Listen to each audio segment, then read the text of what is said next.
রুটিটা নাও, নিয়ে তুমি শুরু করো। আর অত গরম দিচ্ছ কেন? তোমার কপাল ভালো, এই গরমে সকাল সকাল এরকম গরম পরোটা। আচ্ছা নাস্তা মানে সলিড নাস্তা। একবার আগুনের সামনে গিয়ে দাঁড়িয়ে 20-22টা পরোটা পাবো তো? হ্যাঁ, আগুনের সামনে দাঁড়িয়ে দাঁড়িয়ে করো তো, করে নিয়ে গরমটা দাও না। আহা, মন খুশ করে দিলে আজকে সকালে। তো সকাল থেকে গরম দিচ্ছি না কেন? কখন গরম দিলাম? আমি কথা বলেছি আজকে। ছেলে তো বলছে এই কিছু কি হয়েছে রে? বাবা সকাল থেকে গরম দিচ্ছে, দেরি হচ্ছে বলে। আমি প্রথমেই জিজ্ঞেস করেছিলাম, এটা ধরত, আমি প্রথমেই জিজ্ঞেস করেছিলাম তোমাকে, আমি প্রথমেই ওকে জিজ্ঞেস করেছিলাম যে তোমারটা কি তোমাকে দিয়ে দেবো নাকি না একসাথে খাবে? না একসাথে খাবো। কি বললো আমাকে? আর 6টা পরোটা হ্যাঁ, তো 6টা পরোটা তোমারও তো আবার একসাথে 2-3টে পরোটা একসাথে করলে মুখে লুচে না, নাকি ক্রিস্পি হয় না, একটা একটা করে করতে হয়। তো 6টা পরোটা একটা একটা করে করলে কতক্ষণ লাগে?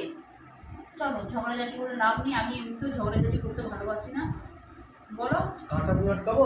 রাস্তা কত লোকের সঙ্গে দেখা হবে।